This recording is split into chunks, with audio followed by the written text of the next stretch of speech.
Hello everyone, welcome to my channel Law of Attraction. Today is day 19 of 30 Day Financial Freedom Journey. कल हमने बात करी थी active income और passive income की और उसके बाद मैंने आपको बताया था रूल 50-30-20 कि जितनी भी आपकी इनकम है आपकी नेसेसिटीज पे एक्सपेंस होना चाहिए 50%, 30% आपका होना चाहिए कंफर्ट्स और लग्जरीज पे और 20% आपको बिना कुछ रीजन के सेव करना चाहिए. सेव करेंगे तभी आप वो मनी इन्वेस्टमेंट में जाएगी, क्योंकि उसका मैं आगे आपको बताऊंगी क्या बेनिफिट्स हैं. तो अगर आपकी इनकम जितनी भी है 50,000 है, 1 लाख है, 30,000 है, उसमें से खर्चों पे सिर्फ आपके स्पेंड होने चाहिए 50%. ज्यादा से ज्यादा जाके आप 70-80% कर सकते हैं अगर आपकी इनकम कम है, लेकिन 20% चाहे वो 50 रुपए है, 100 रुपए है, 200 रुपए है, वो आपको सेव करने ही करने हैं. अब अगर आप मुझे कहें कि आपके एक्सपेंस ज्यादा है, तो अगर आपके एक्सपेंस 70-80% से ज्यादा हैं आपकी इनकम के, तो एटलीस्ट आप पे थोड़ा प्रेशर होगा कि आप कैसे अपनी इनकम इंक्रीज करें. तो इसके लिए एक चीज आपको जो करनी है बहुत जरूरी है, वो है बजट बनाना. जितनी भी आपकी मंथ की इनकम आ रही है, सैलरी आ रही है, बोनस आ रहा है, जहां जहां से भी आ रही है, उसका एक बजट बनाएं. आप सारे लिखें आपकी इनकम कितनी आ रही है मंथ की और उसको एक्सपेंस देखें कि कहां कहां आपके एक्सपेंस जा रहे हैं. क्योंकि आप नोटिस करेंगे जब तक आप चीजें लिखते नहीं हैं, जब तक आप बजट लिख के नहीं बनाते, आपको कई बार अंदाजा नहीं होता, कई बहुत अननेसेसरी एक्सपेंस जा रहे होते हैं. तो सब एक एक छोटे छोटे एक्सपेंस को लिखें और साथ में आप बहुत सारी ऐसे ईएमआईज लेते हैं, डेट लेते हैं, लोन लेते हैं, वो देखें कहां कहां ईएमआई जारी है, हम क्या कर सकते हैं उनका. क्योंकि जैसे जैसे आप अपनी सेविंग बिल्डअप करेंगे तो आप अपने लोन्स भी पे ऑफ कर सकते हैं. तो ये तो हो गया हमारी इनकम इंक्रीज करने का और हमारे एक्सपेंस को नोटिस करने का कि कहां कहां हम रिड्यूस कर सकते हैं.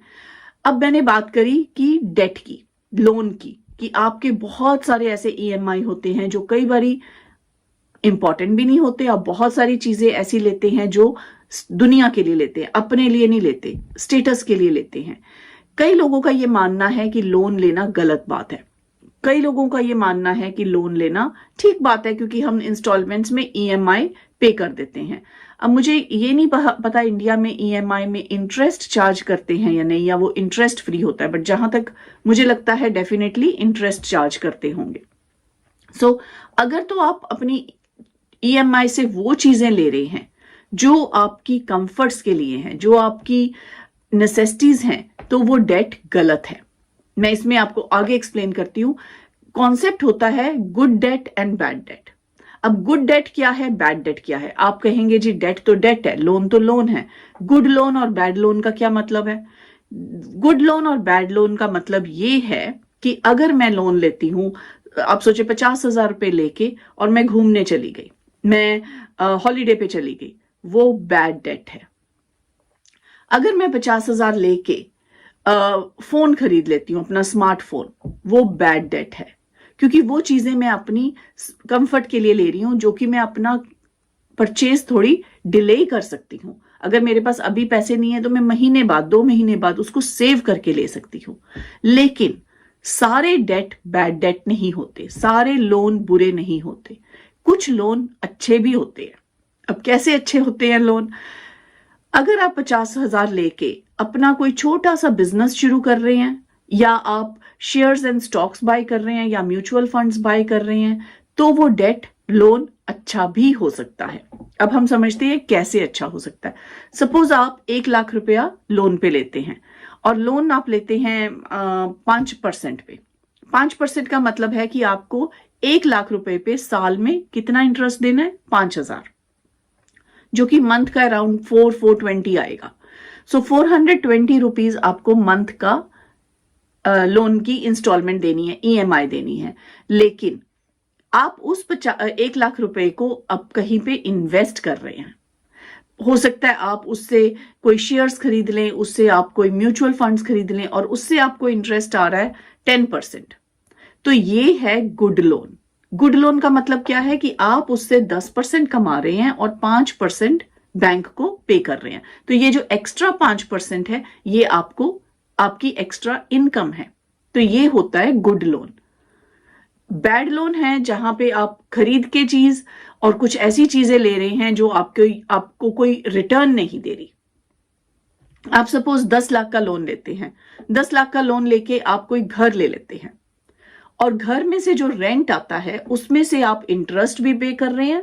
आपको सपोज 1,000 2,000 रुपए इंटरेस्ट आता है, 2,000 में से 1,000 आप लोन का इंटरेस्ट पे कर रहे हैं और बाकी आप की पॉकेट में जा रहे हैं सेविंग, जिससे आप बाकी दोबारा इन्वेस्टमेंट करेंगे। तो ये होता है गुड लोन, गुड डेट। तो आप ये कंसेप्ट समझना बहुत जरूरी है कि गुड लोन क्या है और बैड लोन क्या है, क्योंकि सारे लोन बुरे नहीं होते। ये हमारी माइंडसेट है कि हम कहते हैं कि लोन लेना ही नहीं चाहिए। लोन लेना चाहिए, लेकिन किस पर्पस के लिए आप ले रहे हैं। अगर आप स्मार्टफोन खरीदने के लिए लोन ले रहे हैं और वो फोन सिर्फ आपके फोन करने और चैटिंग करने और कैमरे के लिए है, तो वो गलत लोन है। अगर आप वो फोन ले रहे हैं, आप YouTube वीडियोस बनाते हैं या आप कुछ ऐसा करते हैं जिससे आपको कोई प्रॉफिट आ रहा है, तो वो एक गुड लोन है। सो हर चीज अच्छी या बुरी नहीं है, किस तरह आपने खरीदी है, आपके पास सेविंग है या नहीं है। अगर आपके पास सेविंग भी है, फिर भी मैं कहूंगी कि वो पैसे आप फोन पे नहीं स्पेंड करें, वो पैसे आप कहीं इन्वेस्ट करें। जब आपको उस इन्वेस्टमेंट से रिटर्न आएगी, तब वो आप अपनी कंफर्ट्स और लग्जरीज बाय करें। तो ये चीज बहुत इंपॉर्टेंट है, क्योंकि गुड डेट से आप अपना लीवरेज कर सकते हैं। लीवरेज का मतलब क्या होता है कि आप बैंक के पैसे लेके या कहीं से पैसे लेके 3%, 4%, 5% से उससे आप 10% कमा रहे हैं। तो गुड डेट और बैड डेट को समझना बहुत जरूरी है। आप हो सकता है कोई 5 लाख का लोन लेके अपना बुटीक शुरू कर रहे हैं या कहीं पे कुछ ऐसा बिजनेस शुरू कर रहे हैं, आप कोई रिपेयर्स की शॉप शुरू कर रहे हैं, आप कोई कुछ ऐसी चीजें ले रहे हैं, ऐसी चीजों में इन्वेस्ट कर रहे हैं जहां आपको रिटर्न आ रही है 10%। सो वो 10% रिटर्न और 5% आप लोन का पे करेंगे, तो 5% आपकी एक्स्ट्रा इनकम होगी।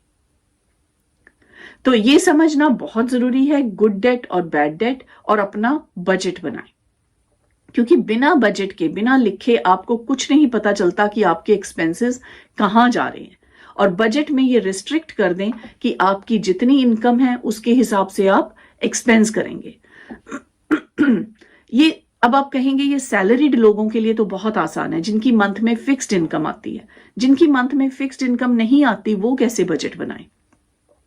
वो बजट ऐसे बना सकते हैं कि आप ये चेक करें कि आपके पिछले 3 महीने में इनकम कितनी थी। एक महीने में आपकी 1 लाख थी, एक महीने में आपकी 75,000 हो गई, एक महीने में आपकी 1.5 लाख होगी। तो आप बजट बनाएं 75,000 के लिए। भले ही उसमें आप नेसेसिटीज और एक्सपेंस आप 60-70% डाल दें, लेकिन आप बनाएं 75% पे, जितने भी आपके लास्ट 3 मंथ्स की मिनिमम इनकम थी। क्योंकि जो एक्स्ट्रा इनकम होगी वो तो आप सेविंग कर ही सकते हैं। आगे हम जाके समझेंगे कि जो सेविंग करी है उसको कहां कहां आप इन्वेस्ट कर सकते हैं। ये चीज समझनी बहुत जरूरी है, क्योंकि हमारा फोकस होता है इनकम इंक्रीज करने पे। इनकम इंक्रीज करने पे फोकस होना बहुत जरूरी है, लेकिन साथ साथ में फोकस ये होना भी जरूरी है कि आपके एक्सपेंस कहां जा रहे हैं। क्योंकि सपोज एक इंसान 1 लाख रुपया कमा रहा है और वो 80,000 स्पेंड कर देता है, तो उसने सेव कितने किए? 20,000। एक दूसरा इंसान 5 लाख कमा रहा है, लेकिन वो 5 लाख के 5 लाख स्पेंड कर देता है, कुछ भी सेव नहीं कर रहा। तो आप मुझे बताएं कौन बेटर ऑफ है, 1 लाख वाला या 5 लाख वाला? तो सिर्फ कमाना फर्क नहीं पड़ता, आप स्पेंड करके सेव कितना कर रहे हैं और सेव करके इन्वेस्ट कितना कर रहे हैं, क्योंकि इन्वेस्ट करना बहुत जरूरी है। जब आप सेव करके इन्वेस्ट करेंगे, उसी से आपके पैसिव इनकम के सोर्सेस जनरेट होंगे। तो इस वीडियो में हमने समझा है कि बजट बनाना जरूरी है और साथ ही साथ में गुड डेट और बैड डेट क्या है। ये बहुत इंपॉर्टेंट है आप समझें कि आपकी और हर एक इंसान की पर्सनल सिचुएशन डिफरेंट होगी, लेकिन good debt and bad debt आपके हिसाब से क्या है। अगर आप डेट लेके घर बना के उसमें रह रहे हैं, होम लोन लेके, वो भी ठीक है क्योंकि आप अदरवाइज रेंट पे करते, लेकिन अगर हो सकता है आप उसका घर का थोड़ा सा हिस्सा किराए पे दे दें, तो आपको उससे इनकम भी आएगी और उस इनकम से आप इंटरेस्ट भी पे करेंगे और आप रह भी रहे हैं। तो इसको आपको सोचना पड़ेगा हर इंसान की सिचुएशन में आप कैसे मनी को सही यूटिलाइज कर सकते हैं। सो इस वीडियो में इतना ही, और अगर आपके कोई क्वेश्चंस हैं गुड डेट बैड डेट के बारे में, लीवरेज के बारे में, तो मुझे नीचे कमेंट्स करें या आप मुझे बताएं और आप किस तरह की वीडियोस देखना चाहते हैं, क्योंकि ये बहुत इंपॉर्टेंट है ये चीजें समझना। Thank you so much for watching my video and I'll see you in the next video.